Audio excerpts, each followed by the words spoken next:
There could be a number of reasons why you would need to do a color match. Maybe you want to freshen up a room with a coat of paint, but you forgot which color you used originally. Or you had a little scuff on the wall and you just need to do a little touch-up. Color matching can be done a few ways, but there are also things that you should know going into it. Things that I'm going to share with you. I'm James from thepaintpeople.com, and this is a channel all about painting and decorating. We do 2 videos every single week about painting and decorating, so consider subscribing if you haven't already done so. Our focus is not only on professional contractors, but also the enthusiasts out there looking to learn about technical aspects of painting, as well as some color selection tips. We all know how complicated color can get, so we're doing our best to help. Whether you're a pro or an average Joe, we got you covered. When it's time to paint a room, you're usually in one of 2 camps when picking the color.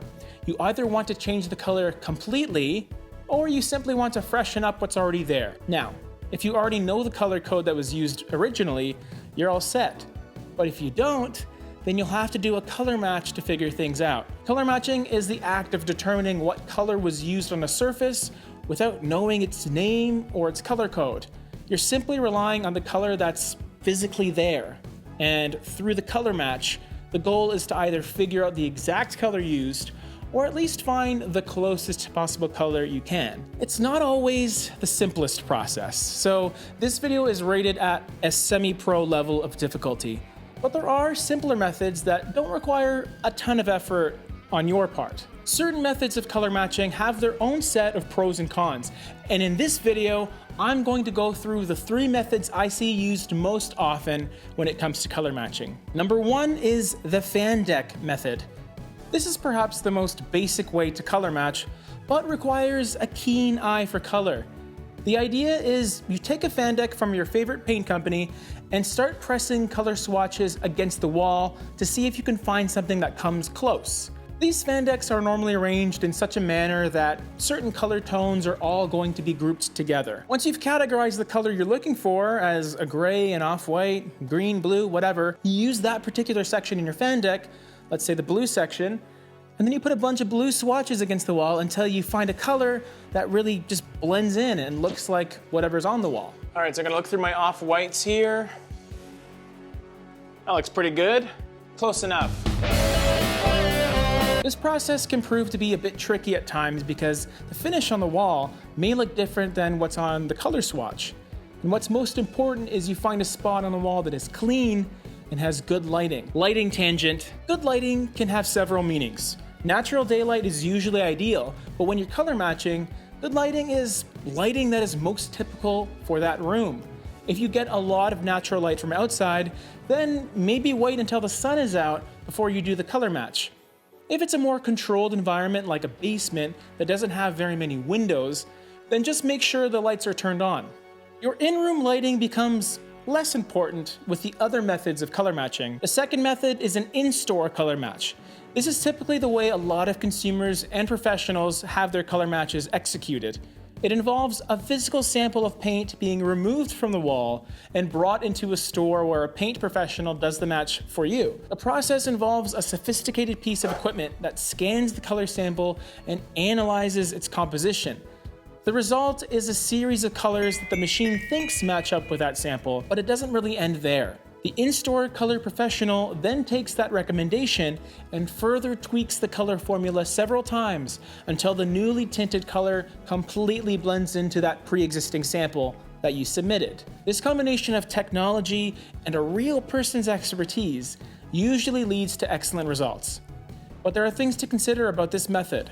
First is the sample itself. Obtaining an actual sample isn't always that easy. If you're redoing the entire surface anyway, then some scraped off paint shouldn't really be an issue. If you're trying to minimize the damage on your walls, however, then what I would recommend is remove one of the plates around a light switch or a power outlet. Hopefully the previous painter removed the plates prior to painting, but that's a different video. Chances are there should be some of that wall paint underneath, which means once you remove it from there, it's going to minimize the amount of visible paint you need to take off. You want to make sure you provide a large enough sample of paint to the paint store so that the machine can read it properly. At the very least, you should be aiming for a square inch sample, but the more you can provide, the more real estate the color matcher will have to work with. In-store color matches also take time. The paint store I buy from asks for 72 hours to complete a paint color match properly.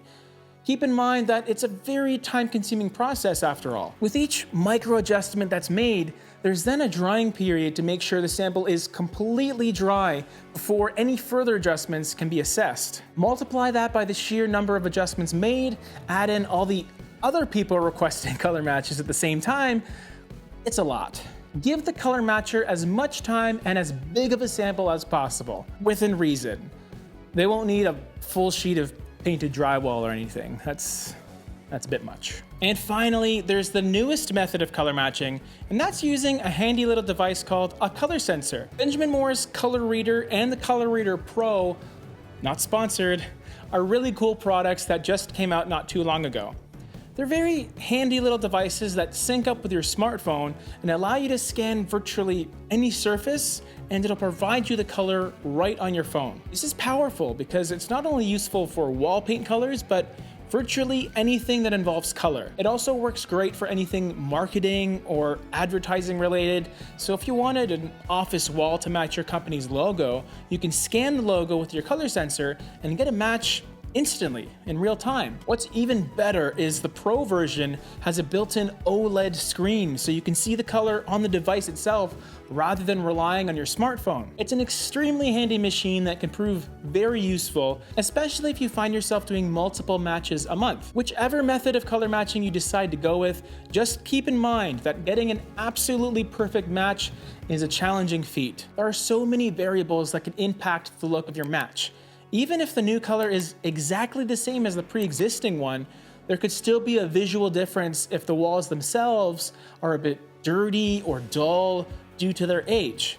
That being said, if you're repainting the entire room, or at the very least corner to corner on a wall panel, the slight difference would most likely be visually undetectable, especially if your color matcher is as good as the one I use. Finding the same color is not always straightforward, and neither is picking a new color. If you're looking for a bit of color inspiration, check out Color Code, where we go in depth on some of the trendiest paint colors around. We get a playlist right here. We do 2 videos every week on this channel, so subscribe if you haven't, smash like if you like this, and hit the bell icon if you want to check out future videos as well. See you on the next one.